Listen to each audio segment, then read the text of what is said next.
So today is kind of a historic day. For the first time ever in the history of Oldschool Runescape, bonds have crested 10 million gold. I still remember when bonds were 3 million, even less than that, and the fact they've gotten so expensive is kind of crazy. This month in the RuneScape market, lots has been going on. New updates, price manipulation, new items. There's just, as always, a lot to talk about in regards to the Oldschool Runescape economy. So let's start with the bond. If you look here, earlier today, a couple were sold for 10.1 mil, and for the last 24 hours, they've pretty consistently sold for 10 mil or more. They've been on a pretty steady upward trajectory this entire year, and although they will likely drop a bit after Christmas, I mean, pretty much ever since 2021, they've been continually going upwards with very little seasonal fluctuation. Now, there are tons of factors that are affecting the price of bonds. Now, probably the most important factor is just inflation of GP. RuneScape Gold is really just not removed that frequently, and this game is 10 years old now. Gold continues to stack up and doesn't get removed nearly quickly enough. So in comparison to other currencies, we just have more gold, so bonds are going up in price because of that.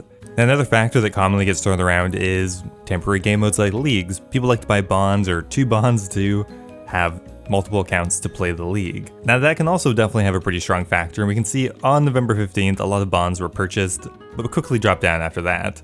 Now if we look at the quantity of bonds that are being bought and traded, it's actually pretty flat for all of 2023, but one thing we have to keep in mind is the player counts for Oldschool Runescape have actually gone up a lot, thanks in part to leagues and other updates. So there's a drastic increase in players, but a similar amount of bonds being traded, which means a lower supply of bonds compared to the amount of players, which would, of course, push up the price. There's no doubt, though, that starting a free-to-play account and earning a bond gonna be really difficult in today's economy. Now, when you first start building up your bank in RuneScape or in real life, the most important first step is just to start tracking everything.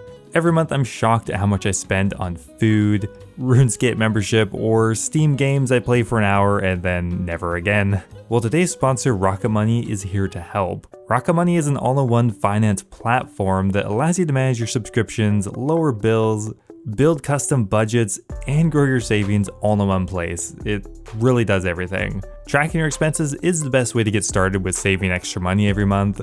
You can easily set monthly budgets and even break everything down into common categories. The more you track things, the more dopamine you get when the numbers go up. Once you have everything tracked, the next step is to start trimming away unnecessary subscriptions. I have so many things I've signed up for over the years, but you can easily cancel unwanted ones with a single click. Not only does Rocket Money help set better habits, but they can physically save you money as well on your monthly expenses by negotiating better deals for you. All you have to do is upload a copy of your cable bill, for example, and Rocket Money will negotiate for you. Such a cool service, and I'd highly recommend trying out Rocket Money. Check them out at rocketmoney.com/flipping, or click the link in my description to get started for free. And you can also even unlock more features with premium. And thanks a lot to Rocket Money for sponsoring the video. Now, one item that has definitely been on everyone's radar this month has gotta be the Scythe. The Scythe is always an interesting item to talk about because there's always so much speculation with this item. Deep down, everyone I think believes that Jagex is eventually going to make some changes to the Scythe to make it cheaper to use, to make it better, or just make new content with the Scythe in mind. So often it doesn't take very much to drastically affect the price of the Scythe of Vidr, and if we look at it this month, that exact thing happened. It went from 550 mil up to 800 mil in about a week. You can see a bunch more Scythes were traded here. And that was due to a poll blog. Which one, might you ask? Game Jam 4, of all things. Now, Game Jam is meant to be kind of a creative outlet for the Jagex moderators to kind of start working on anything they want, whether it be something kind of relevant like sailing or something completely different entirely. A lot of cool things in here, but if you scroll down to Project Rebalance, you see that the Scythe is mentioned. We're also aware of ongoing discussions surrounding the Scythe and the Osmundton's Fang. These are part of the discussion we're having internally, and it may be that we highlight our plans for these items much earlier than the other rebalancing changes. Now, that's heavily implied that the Fang is going to be getting a pretty heavy nerf, or the Scythe could either be getting a buff or just getting stronger in relation. Either way, that has caused the Scythe to skyrocket up to 800 mil, still significantly higher than it was earlier in the year. Like, it was already trending upwards, but now the Scythe is at its highest point ever since really August 2020 or something. Another item that had a pretty interesting price change this month is the Ring of Endurance, and this one is very unexpected. The Ring of Endurance has been coasting pretty consistently around 30 mil, but out of seemingly nowhere it jumps up to about 50 mil before plateauing a little bit higher than it was before. And we can see that clearly there was a huge spike in demand around the beginning of November. Well, this would be caused by the squirking sensation that's gripping the nation. Oh god, that sounds bad. It's squirking, or otherwise known as summer garden masses. This is a thieving training method that was heavily popularized this month. It's been in the game forever, but players figured out that if you mass enough people there, you can get really AFK thieving training method, kind of emergent gameplay. Pretty impressive for like a 20-plus-year-old game. But the reason the Ring of Endurance went up so much is you spend pretty much the entire time running, so that's why the Ring of Endurance is so valuable there. 3 or 4 times the amount of rings were sold during that time period, which really bumped up the price. This had a knock-on effect on a couple other items as well. Beer glasses went up to nearly 500. You need them for this method. Beer glasses went up 10 times in value, which is insane.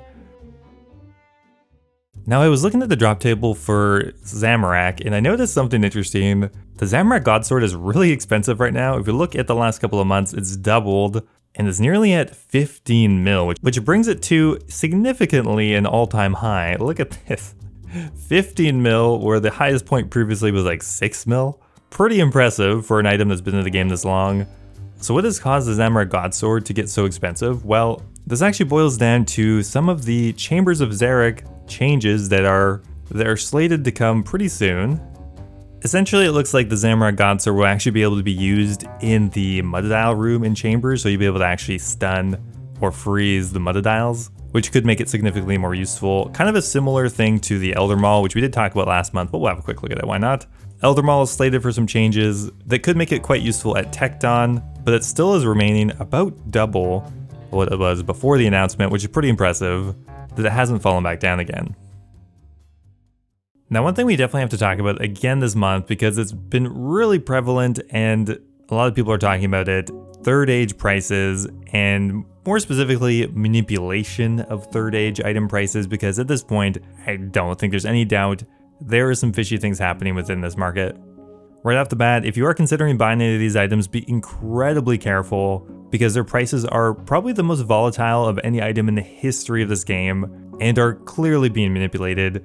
With that out of the way, let's have a quick look at what's been going on. Now, as of the beginning of November, there were 4 items at max cash or above: the third age pickaxe, the third age axe, the third age druidic top and bottom. But in November, a few more items hit max cash and then fell really quickly again. Look, it's all over the place. The third age longsword at the beginning of the month was 660 mil. By mid-November, it had hit max cash, 2.1 bill, with a huge influx of sales around that time. Now, a week later, it's back down under max cash again. Keeping in mind, this is just transactions that are reported. One person or a few people could just be buying and selling items on accounts to quickly increase the price. Looking at another item here, the third age bow, again, hit max cash or pretty much max cash middle of November, but at the beginning of the month it was only a bill for a third age bow, so it doubled this month. And there's even some more drastic changes than that, like the third age cloak, 300 mil at the beginning of the month, apparently hit 1.6 bill just a couple weeks later, so like 5xing in value on a third age item is insane. But it went from 1.7 bill down to 800 mil in just a couple days. So like it's all over the place, guys. This item's probably not worth as much, but there are transactions reported at that amount. The third age druidic cloak hit max cash a couple times this month before immediately falling by 600 mil a couple days later. The third age kite shield went from 60 mil at the beginning of the month up to 800 mil allegedly before immediately falling back down to 300 mil. It's just insane how volatile the third age market is right now, or just hyper rare items in general. No matter what piece of third age you look up, it's seen some drastic changes. Third age amulet going up 10 times in value, like it's just absurd.